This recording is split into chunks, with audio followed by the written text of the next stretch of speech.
morning, listeners. This is Arrow FM on 92.7 on your radio dial this morning. And if you're watching on TV, I believe it's Wairarapa TV, channel 41 on terrestrial.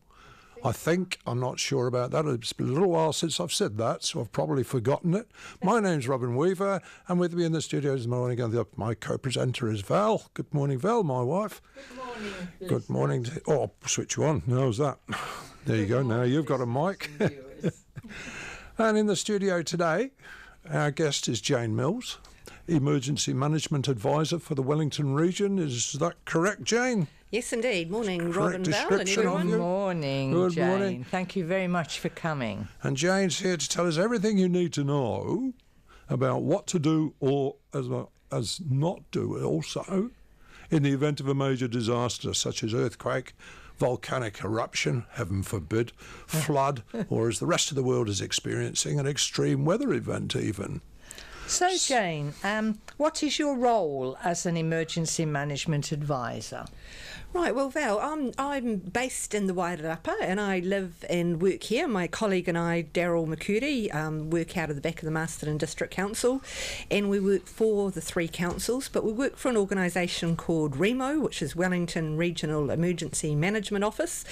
And there's about 23 staff across the whole Wellington region, and it allows us to share resources across the region because our rivers and the roads all run into each other. So we work for REMO. My primary job is really working with the community groups, building up plans, doing workshops for businesses and schools and aged cares about planning and getting prepared.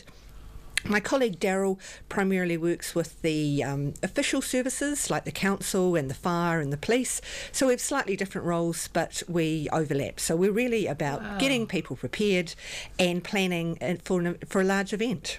Wow, so that's some job you've got there, Jane. So that's integrating all the emergency services?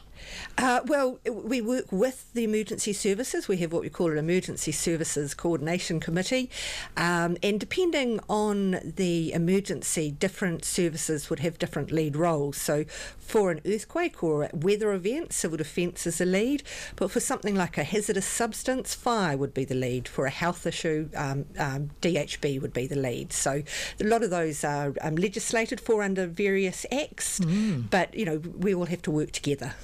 Right, so an example of the hazardous chemicals one was the truck in Paikakariki just the other day.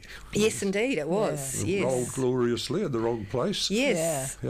Yeah, and look what happened there. They had to, because of all the chemicals, and they had to redo the road. Yes. Didn't they? So and that could happen in a living, like a community. That's right. We are on State Highway 2, and we do get, so that's the sort of thing we do plan for. We do get the big vehicles coming through our roads. Right. Yes. Yeah. So how important is it for us all to be prepared for extreme emergencies? Oh, well, we'd like everyone to be prepared, obviously. We would like to make it simple. We talk about the idea of, can you camp at home for a week? So if the sewage was off, the water was off, the supermarkets were shut, could you live at home for a week? Do you have enough food and water? Do you have enough to shelter? Do you have something to dig a toilet? So the building codes in New Zealand are generally good, with some exceptions. So we're not a third world country where expect buildings to completely collapse. So hopefully people can shelter at home until the services are up and running. But a really key part of that is if people can't have all those resources themselves, so if you can't have 3 days worth of food in your cupboard for some reason, there's other things you can do, like knowing your neighbours. So we talk about if there's some things you can do and some things you can't do the things you can do, and then we need to work as a community to support each other. Yeah, absolutely. So really the neighbourhood support groups is probably a key player in the event of a disaster then? Yes, look, we work really closely with neighbourhood support because we see those as really natural groupings within the community that can work together and support each other.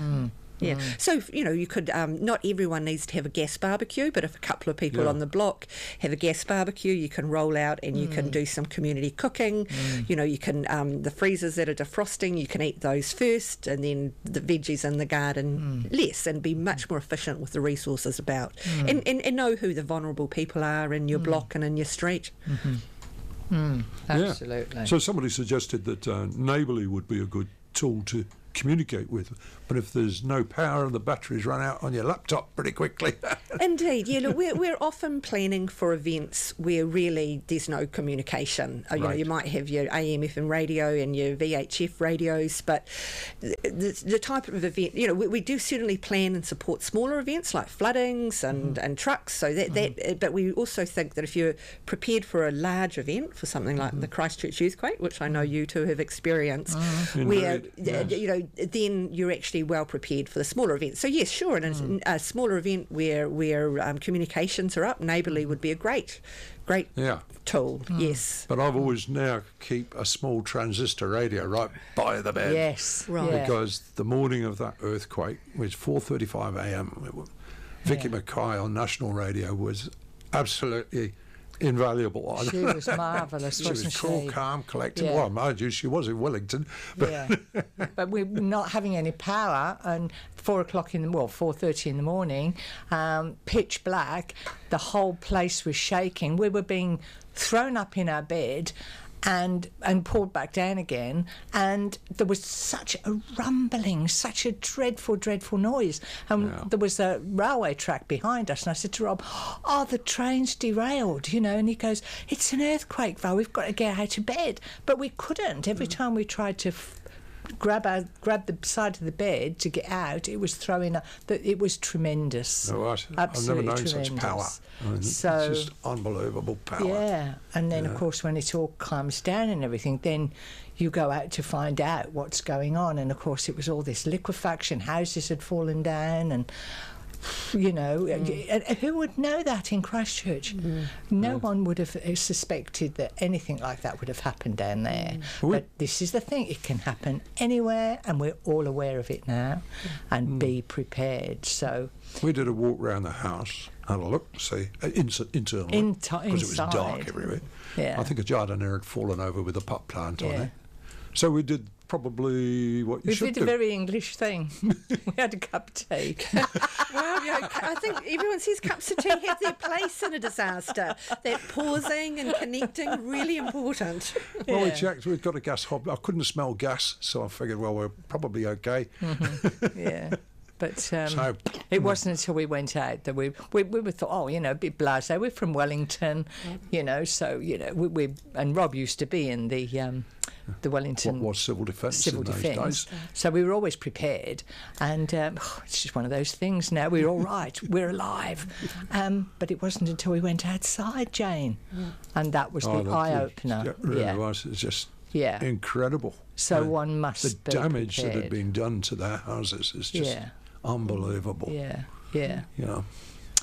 But you know, we still now even we have everything inside, because when we did go shopping after everything sort of quietened down, the supermarket was okay, but the shelves were stripped. Yes. So that's something else. You must have everything available for yourselves. Yeah, because you can't guarantee family. it's going to be available. No, that's exactly right. So the things you've talked about, like having good shoes by your bed, probably a torch. Yeah. You know, people like the head torches are often good, and the torches are getting cheaper and cheaper. Yes. And a two-way, you know, and a AM/FM radio. And the idea of having a bit of cash, if you can, stored around your house, because that's something else. And the other thing, we've got a small camping stove, a butane gas stove.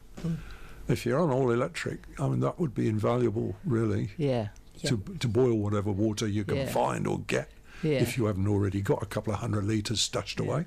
Yeah, that's right. So having some place to warm food, or ideally boil water if for any reason you've got old water. So your barbecues or your any camping equipment, or your outdoor fires if you've open fires. Yeah.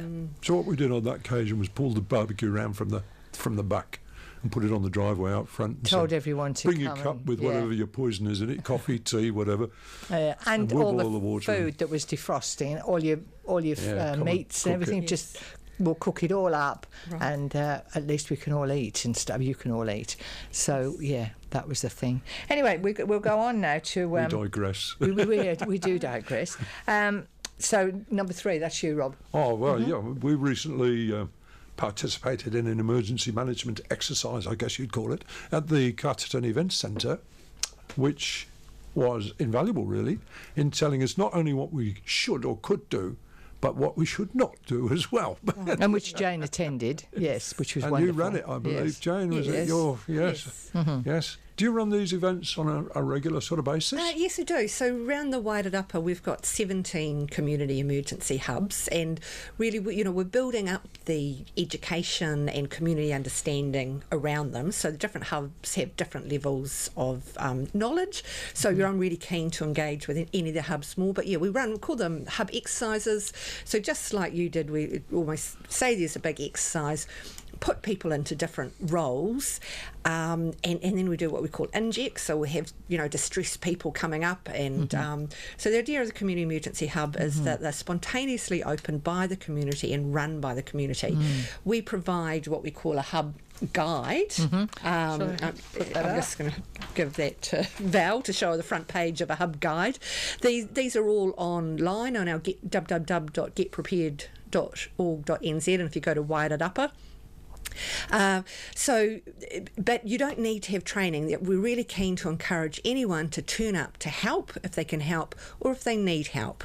So there's things like you put someone in charge, you put someone at the front as a reception, you might set up what we call a needs and offers board. So a bit like your supermarket board says, look, I need some water, or I've got spare blankets. So we know it's important to know that community emergency hubs don't have a whole lot of food, water and blankets stored. They're a place for the community to gather and support each other.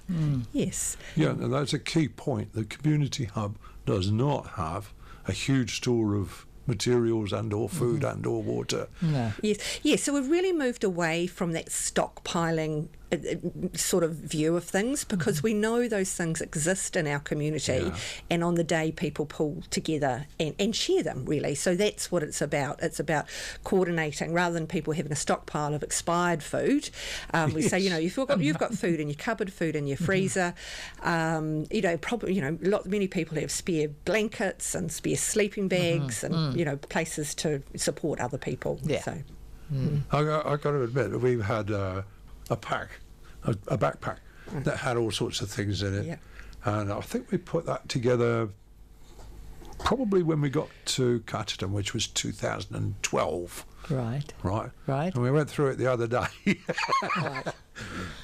Yeah. Expired 2015. That's right. So back to that idea of camping at home. Like we say, if you've got 3 days worth of food in your cupboard, really important that people store water. We absolutely need water. So and it's free and it's simple to do. So store it in lemonade bottles, not milk bottles.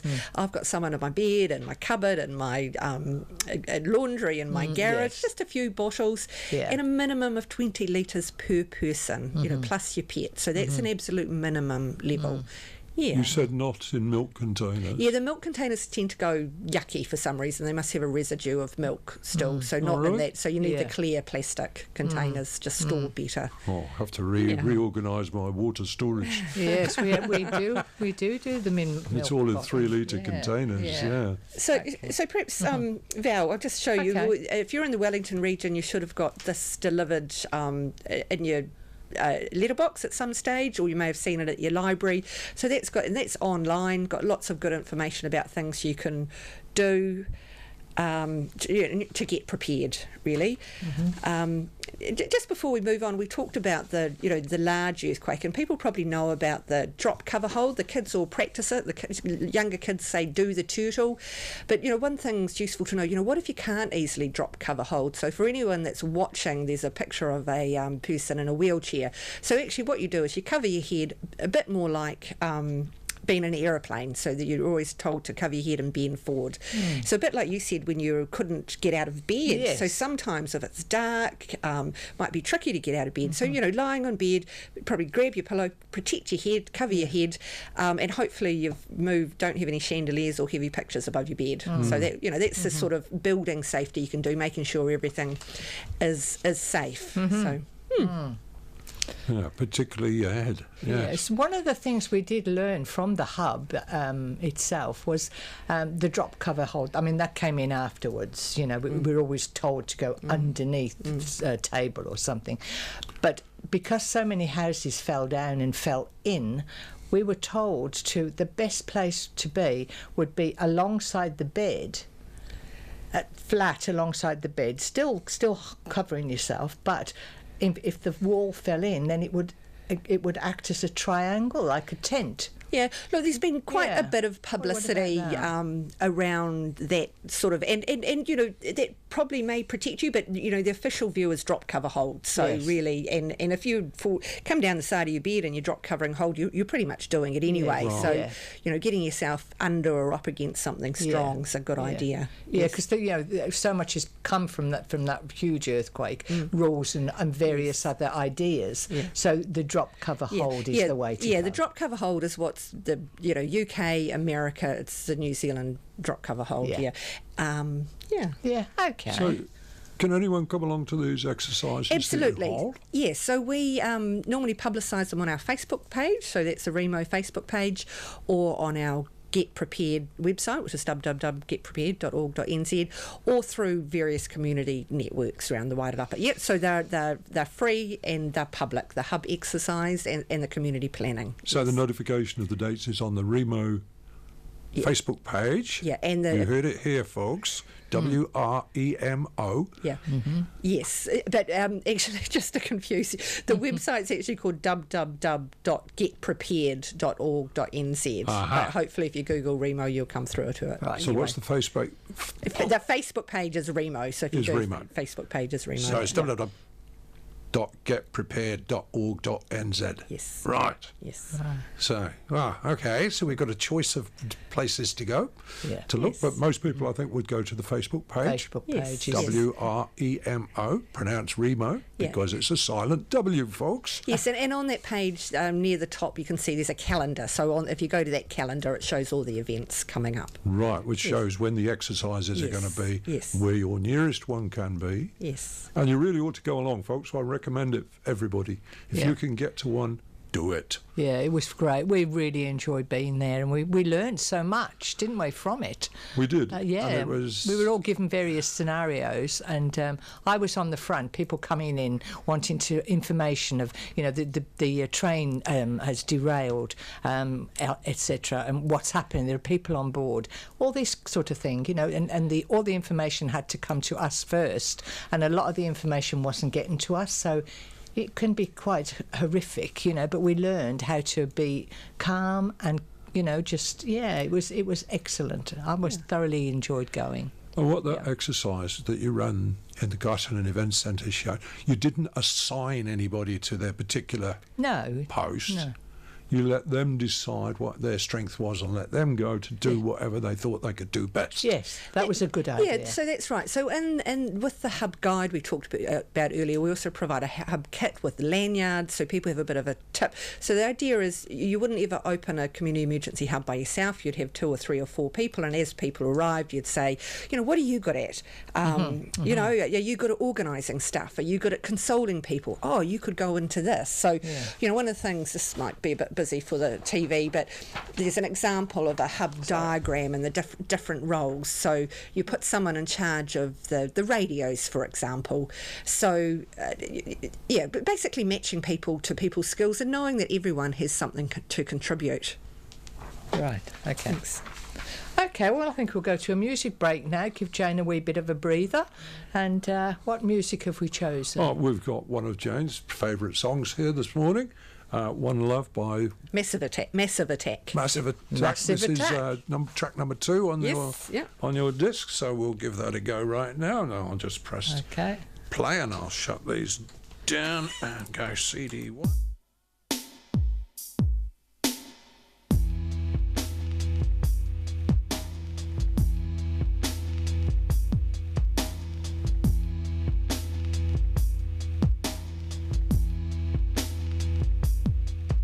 It's you I love and not another, and I know our love will last forever. You I love and not another, and I know we'll always be together. Some men have one love,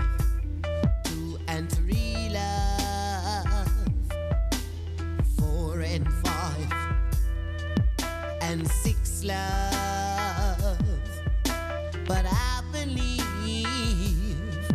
in one love. I believe in one love. Hey girl, you know me. Some men don't feel secure unless they have a woman on each arm. They have to play the field, prove they have charm. They say don't lay your eggs in one basket. If the basket should fall, all your eggs will be broken. But I believe in one love. I believe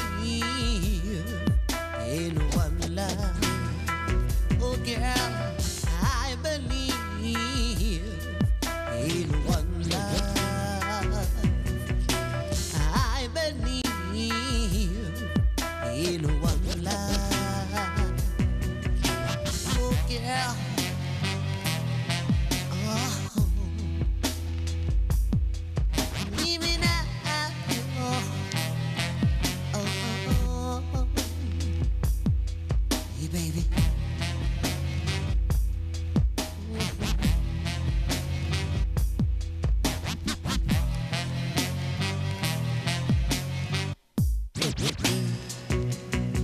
It's not every day you'll find a woman of your dreams who will always be there, no matter how bad things seem.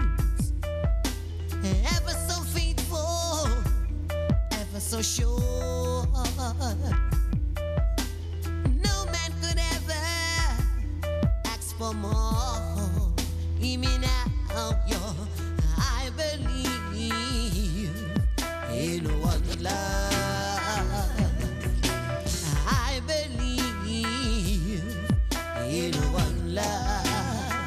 Oh girl, I believe in one love.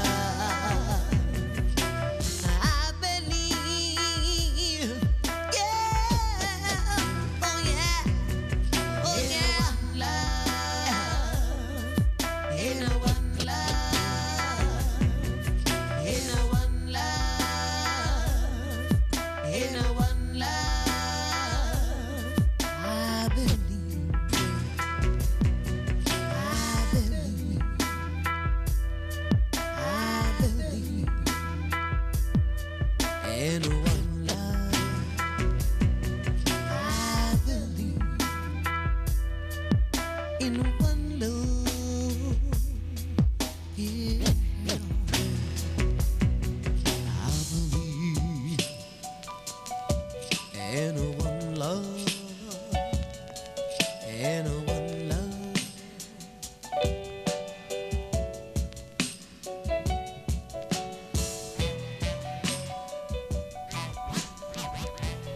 Right.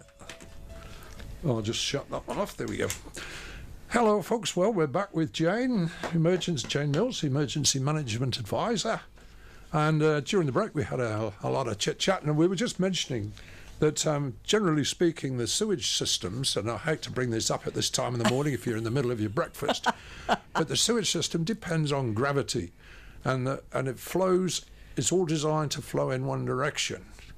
Now, in the event of a major disaster, that can be upset and everything starts flowing the wrong way. And in our case, it flowed the wrong way down to the corner of the street, the bottom of the corner. And obviously, having got there, somebody's got to get rid of it. So in came the pumping trucks, and one of them came from Ashburton, which is a nice little drive from Kaiapoi, and it was labelled Charlie's Takeaways. And he did. We had to have some humour, I tell you, and when he turned up, we couldn't help but laugh. It was we really loved that fun. one. It was a great name for such a truck. Yes. Now, also during the break with the scenario, Jane, a scenario. And I brought this up at the exercise. And let's assume that an event occurs, let's say, 3:30 in the afternoon on a normal, sunny, warm day during school term, right? parents are out doing whatever. Maybe one of them's in Wellington because they work there. Maybe the other one's up in Masterton shopping. And we have an earthquake, a major earthquake. And the kids are in the swimming pool or in Carrington Park or wherever they get to go to after school. The Wainara and Waihine River bridges are wiped out because of the earthquake. They've collapsed. What should the household plan tell these children to do or where to go? Right, Rob. Well, that's a really good question. I think the most important thing is just having that plan, having a conversation with your family.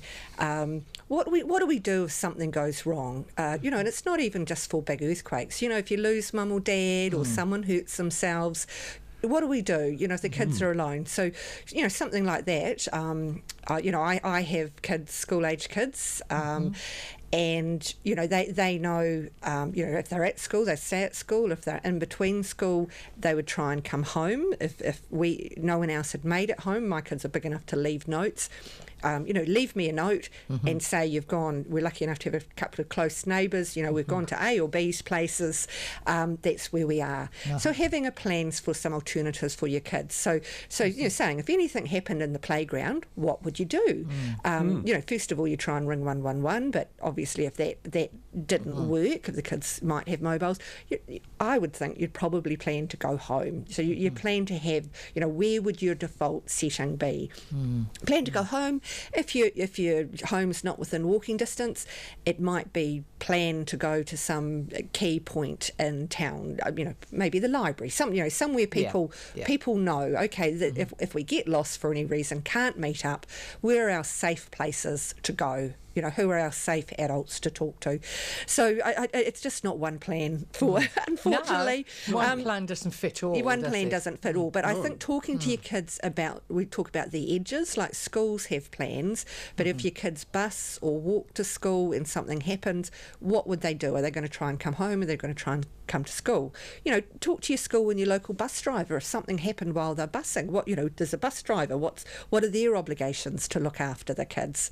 How do they communicate? So some of those edges, I think, is the thing. If you're in one of your other communities that's not your community, say, you're up in Featherston and you live in Masterton, is there someone you know there? Or once again, is it a rule that if we're somewhere and something happens and we're unfamiliar, we try and get to, the main park or the library, and at least you might know where you try and meet up. Or as there's Community Emergency Hub, which we can talk more about, they have a two-way radio, and obviously we'll be aiming to look after kids as a very, very high priority. Yeah. And they should all be, hopefully, together. If they are in the library, for instance, or they will stay at school, all the children will be together, because it's very, very frightening for children, isn't it? And they really don't understand what's going on. So in numbers, it's good to be in numbers. Yeah, and extremely worrying for the parents as well. And I think, that's probably another thing to talk briefly about. If you've got school-age kids, the schools normally ask for 2 emergency contacts, but we often think of those as health contacts and someone that can come and pick up the kid. But, we encourage schools to take more than 2 emergency contacts. If there was an earthquake, especially if you're working in another township, who else could pick up your kid? And it doesn't have to be, the people that would look after them if they got measles. It could be just a friendly neighbour, because they're probably better off to be looked after by a neighbour than in the school, when the teachers actually need to get on with their own families as well. Absolutely. We just mentioned I just realised we just mentioned 2 key words there: household plan. Every household should have a plan, such as you just mentioned, if they've got children. Where do the children go? What do they do? Who are the contacts for the school, etc.? Well, even if they've got disabled parents or children, they need a plan for them also, don't they? Absolutely. Yes. So, and if you live alone, knowing your neighbours, and also, if you're living alone, people out of your township are going to be very worried about you. So, knowing that maybe how you call Auntie Mary in Auckland, because sometimes I think the experience in Christchurch, they could text out of the area more easily than internally. So one good suggestion is to have an out-of-area contact, and you might be, and Facebook has a thing to say, yes, I'm safe. So just letting people know that you're safe. Yeah. So listeners, if Jane came and knocked on your door and said, show me your household plan, could you? After today, I think so. So once again, on the little pamphlet that Val held up earlier, there is a thing to, I'm just trying to flip it, but there is a little thing to fill out some information. You can pop that on your fridge. But a conversation to revisit with your family quite often is a good idea. All this information you have brought with you that we have shown some of, can this all be got from a library or somewhere like that? Well, most of it's on our website. The Earthquake Guide should be in a variety of different places, like the council and the library and around the place. Yeah. So people really should go along and grab these. There's so much information in them, and it's really worth having. Yes. So just the other thing Rob mentioned about was having a pack, and we talked about wanting to make it easy and food being in the cupboard and water, storing water. But just holding up, we do encourage people to have what we call a grab and go bag. So that might be a small bag that it might have a woolly hat and a sun hat, a light raincoat, but you might put information on a USB stick. It might have copies of your medication. So there's stories out of Christchurch of people being flown up to Auckland and getting to Auckland and going, I'm on the pink pill and the green pill. Yes. But it's very difficult for medical professionals to figure that out. So just having a copy of your prescription is really useful, or insurance and passport documents. So the idea is if you are asked to evacuate quickly, you could grab a few things. So after the Kaikoura earthquake on 14th of November, some of the Wellington apartments were given about half an hour to evacuate. So, just thinking about, well, what would be your key things you'd grab and go, take with you. So if you've got a bag there, it's going to make it so much less stressful to think, I've got some key things here. So you can buy those grab and go bags or make them up yourself.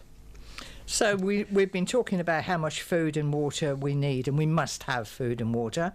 But what about those council 200-litre water containers? It's worth having one of those, is it? Yeah, so all the three councils, or all the councils across the Wellington region, can sell you a 200-litre water tank for $105. So we've worked quite hard with the supplier to think that's quite good value. So they can be set up to your roof rainwater. So there is a bit of a connection. So you do need someone to connect. If you're handy, you can do that yourself. Yeah. But there could potentially another cost with that. And that means you've got 200 litres of water there. You'd still have to boil that or clean it. So you could either boil it or else... if people go camping, you can get little chlorine tablets, or else you can put a little bit of unscented bleach in your water. It acts a bit like chlorine to clean your water. Yeah. And I think that's a really good idea. That's one thing we were going to get it last year, weren't we? And then stuff happens, doesn't it? But now we're definitely going to get it. And also they put the price down. I think it was it 150 or something last year? Now it's 105. Yeah, well, it's 105 now. That's another good reason why, it's more accessible for seniors. Yeah. Yes, absolutely. All right. Now, can you explain what the Community Emergency Hub is? Didn't these used to be called civil defence centres? Now we have touched on this. Yeah, we've touched on that a little bit, and I mean, it can be a little bit confusing because some of the pointer signs still say civil defence centres. Yeah. But if you just think of them together, civil defence centre, community emergency hub. But I suppose the main thing about the Community Emergency Hub, it is open and run by the community. So just that expectation that it's not, there isn't food, water or blankets there. It's a place for people to work together, to coordinate and help each other. So a place together. And we also talk about spontaneous gathering points. So we've pre-identified 17. But there's a whole lot of more rural areas around Wairarapa. We've got a big geographic area. So neighbourhoods can do this. You don't have to come to your community emergency hub. It might make more sense for your 20 or 30 or 40 local families to make a gathering place and make that the place because your community emergency hub is too far away. So we do the training around the community emergency hub and provide a few resources, but really you could do this anyway. This is a way of working together and supporting each other. And as we said, it's really important to let people know that the official services will be working extremely hard to get water and sewage and electricity, and if we need international aid for that to come in. But those things can take a few days to get in, to organise. If it was a big event on the East Coast, resources would be going. If you're more rural, things take time. So that idea of planning to be isolated for a week, hopefully things start working before then. I said, you were talking earlier, you had a couple of days in Christchurch without water? Without water, yeah. we did. Without water and toilet also. And power we got there the next day. So the Lions Company did a fantastic job. The guys in our area were wonderful, weren't they? All the electricians and the plumbers, they all came out in force, and our area was closed off anyway, so there was no traffic or anything, so they could get on with the job. And we all fed them. All us ladies went out with muffins and stuff and sandwiches and cakes, because we were just so grateful for what they were doing for us. It was amazing what they did. 24 hours they worked. The disconcerting bit was the traffic control. And nobody is going to argue with a fully armed squaddy who's standing at the end of a street. No. And saying, no, you can't go down there. When it first happened, we went out into the street. I was just blown away by what had happened, and the police car came down the street, and I stopped him. Stop. And he said, are you all right, madam? I said, look, we need water and we need portaloos. I said, they're the two main things we need. Can that be done? And then the police lady pushed me out the way, and she says, I'll deal with this. So, but it was dealt with, and that was my first thought, and that's what you do. I think you just, in situations like that, your adrenaline kicks in, and you do what you can, and you don't know how strong you are until these things happen. So. That's right. And by good fortune, Anna Stenhouse lived just across the road from where you were. Yes, her house was, she had children living, she had a 2-storey house, and the children were sleeping over the garage. All the garages, the areas above the garages all fell down. And she said to herself, I've got to get to my children. And she went across the landing, grabbed the children, crossed the landing again back into her bedroom, and the rest of the house fell away. So that was by good fortune that she did what she did. There was adrenaline rush. So things can work in your favour when it kicks in.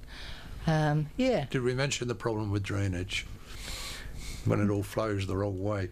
You did mention that. I did. Yeah. Oh, we had that we were told to put the lids down on the toilets after they'd cleaned it all and done what they could. They said, can you please put towels over your bowls and then put the lid down, because then they blow everything through, so you don't want a mess in your house as well.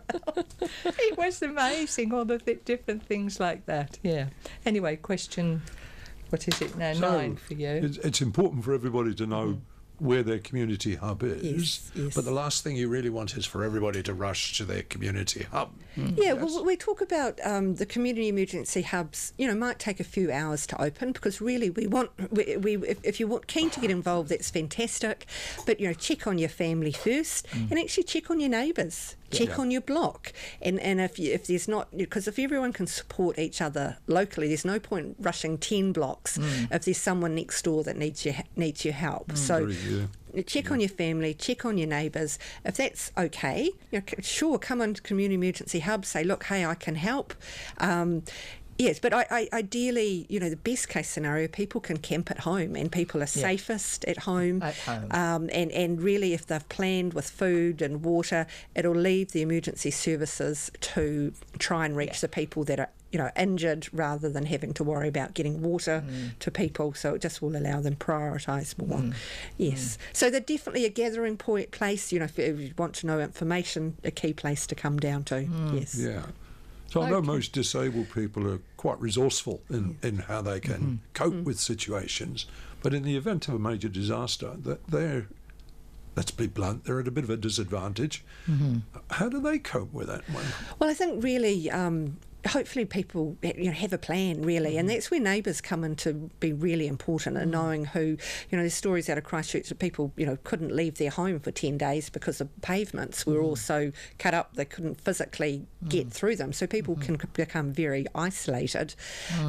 So, the neighbourhoods are really, really important in knowing your neighbours. So, we know food and water is important, but we talk about this concept of resilient communities, and we know the communities that work together come back stronger and get through things better. So one of the best things you could do is go and get to know your neighbours. Well, introduce yourself. Say I'm here if need be. And in an emergency, we know people do that anyway. Yeah. Well, in that case, taking that point up, when we were down Christchurch, we'd always been so used to living on the North Island. We've lived in many places, and we've always had beautiful neighbours, wonderful. And we went down to Christchurch, and no one came to the door to say hello. So we sort of went out and said, we're Val and Rob and we've just moved in. Oh yes, we saw your truck arrive. I hope you'll be happy here, and shut the door. And we'd never known that in our lives before, had we? Came as a shock. Offish. And I thought, I don't know what I'm going to be like living here. But anyway, we got on with our lives, etc. But when we had the earthquake, we were the first to go out there and say, right, we've got the barbecue out the front. Everybody came. And after that, everyone became friends with each other, and it did. It took an earthquake to do it. Took a 7.1 to bring the community together. But you must know your neighbours. Period. You just must. Yeah. It's very important. Yeah, it is. Yeah. Okay, Jane. Well, I think we've covered most stuff. Is there anything there that you would like to overlooked? Oh, look, I'd love to talk a little bit. We talked about the earthquakes and the drop-covered hole, but people have probably heard the messages about if you're near the beach, there's a risk of tsunami, and they could come at short notice. So that long or strong, get gone. So that's for anything you're near the coast and you feel a strong earthquake that's longer than a minute or knocks you off your feet, please self-evacuate to high ground. All the tsunami maps are on our website. This is an example of Riversdale that Val's going to hold up, and it talks about the red, orange and yellow zones, which are the different levels of how bad it is, basically. But you'd evacuate out of all of those zones.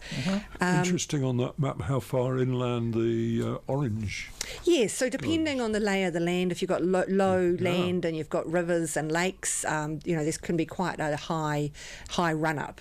And I do understand the scientists are getting better at planning that as they learn more after the different tsunamis.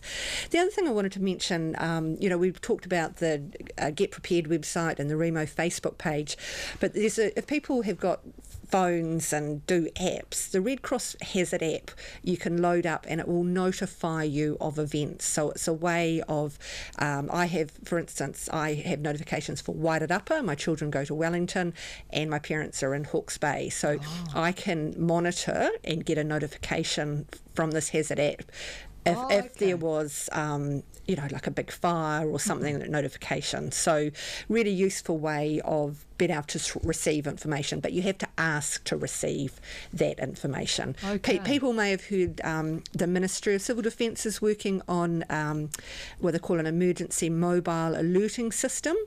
Yep. So that is, they will push that out automatically to phones, so you don't have to ask for that. But it's only for newer phones at the moment, so it's only reaching about 25% of the mobile phones. That will improve over time, but that's... so it's not on all phones then? It's not at the present, it's not on all phones thing. So the Red Cross Hazard app is a very good option still at the moment. So just letting, and that's a way, even for smaller events that people could be communicated with. Oh, that's good. Going back to that map, we were recently in Papamoa-Tauranga area, and all along the seafront, they've got big notice boards with a map like that on it, and saying this is which way you should go in the event of a tsunami. Tsunami, thank you. I always mispronounce that one. It's becoming quite common. I think Foxton, I know our councils are starting to investigate that option, so you may see more of that coming, because I think people like to be informed, and it's a fact of it for all of the coast of New Zealand, so people may as well know about it. But listen up, folks, it's not a sign that you should ignore. No, it's definitely not. It could save your life. All right, Jane. Anyway. Well, thank you very much for coming. It's been most informative. I really enjoyed having you here. Thank you very much. As indeed, and it's been brilliant. So Thanks, Val and Rob. Thank you very Thank much you, for everyone. coming. Okay. And we'll just play a little music here. Are we going to play one of our fun...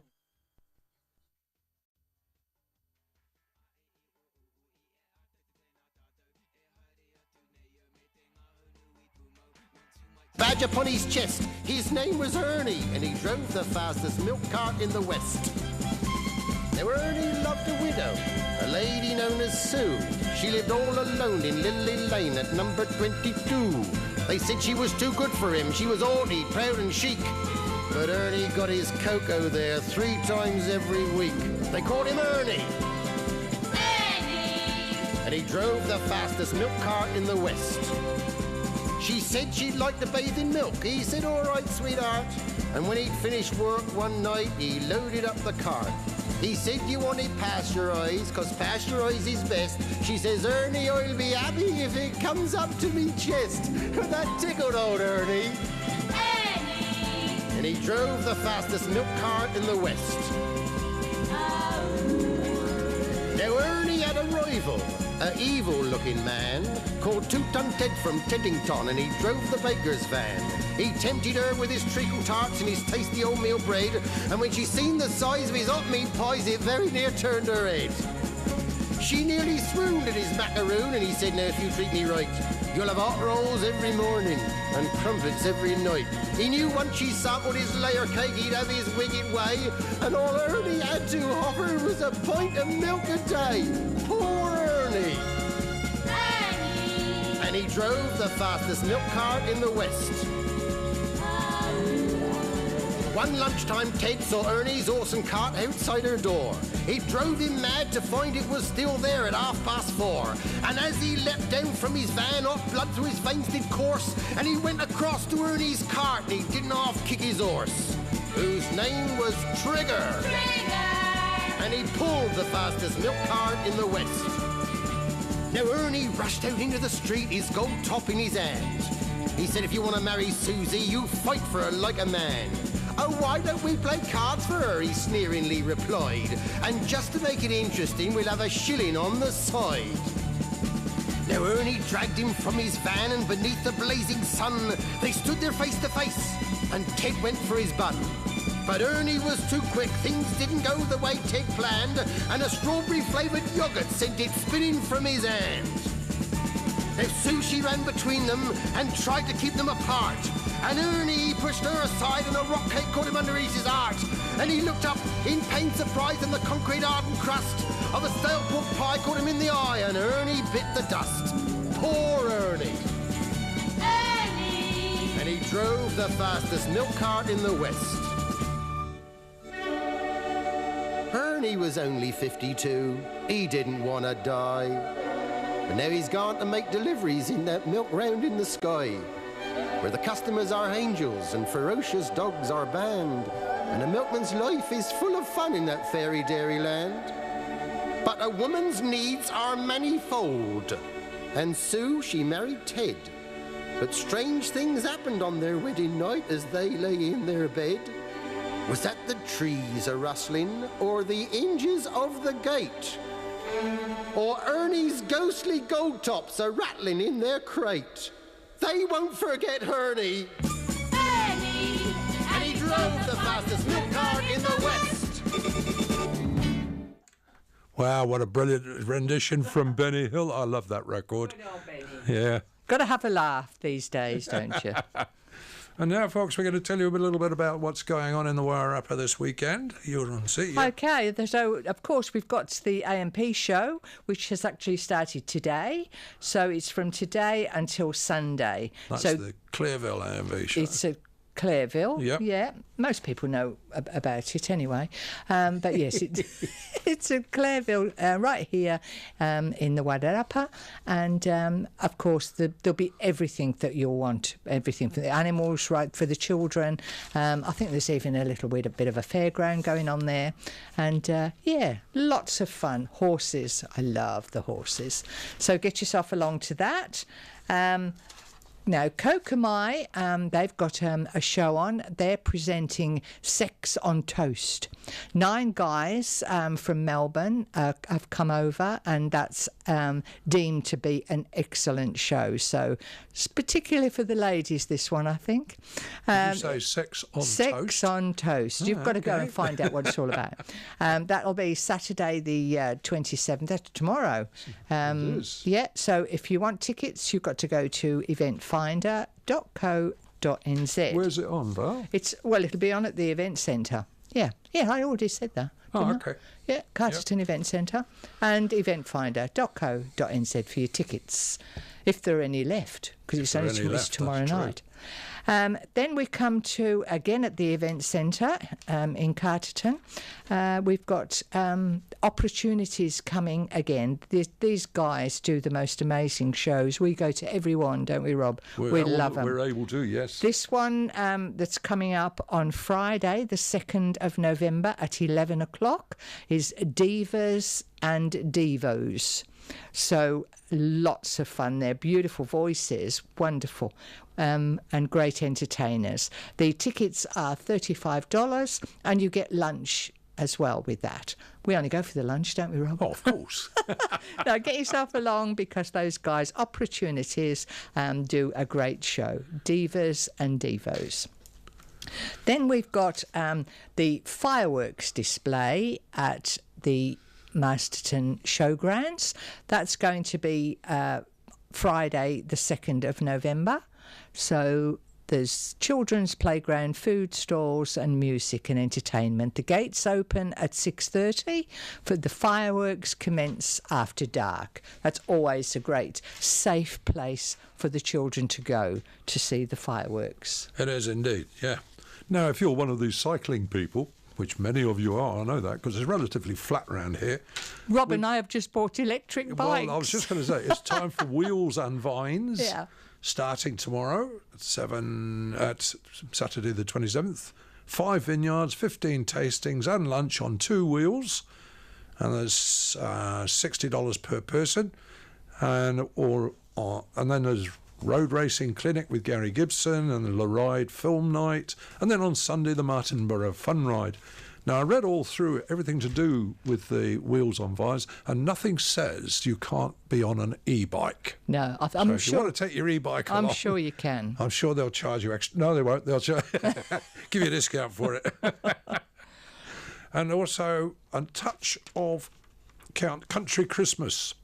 A tour of Masterton and Carterton venues, all decorated in Christmas themes, plus accompanying fete at the Trust House Recreation Centre on Saturday the 3rd and Sunday the 4th.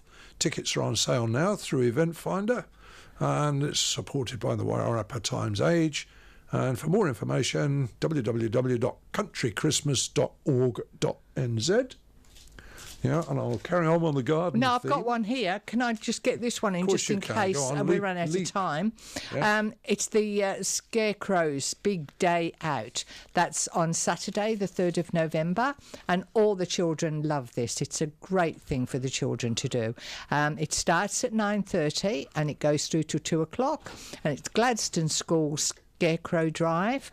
And if you had the local rag this week, you'll see that it does have a map of where the scarecrows will be. So it's a yellow road, and it goes through Gladstone Road, round Fitty Road, all the way round there, and there'll be scarecrows for miles.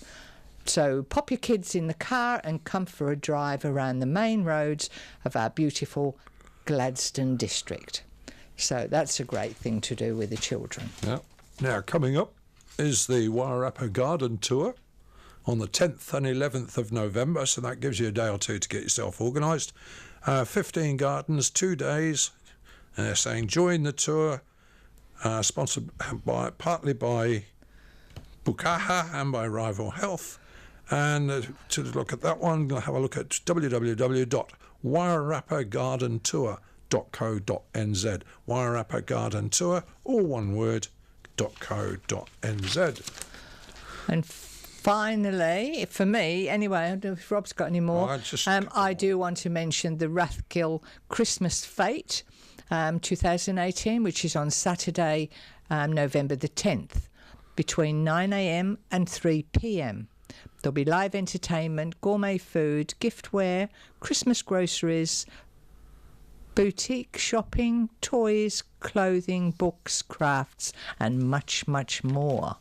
So do get yourself along to this. If you want the website, it's www.rathgill.school.nz// Christmas So do get yourself along to that too, because that's a wonderful thing. You can get you lots of your Christmas presents there too. They have great stores. And I probably don't have to remind gardeners that there will be no peeing in the Wairarapa. No peeing in the Wairarapa, you guys. So please do not grow pea plants, sow pea seeds, or use pea straw. We're trying to get rid of the bug that comes with them, the pea weevil.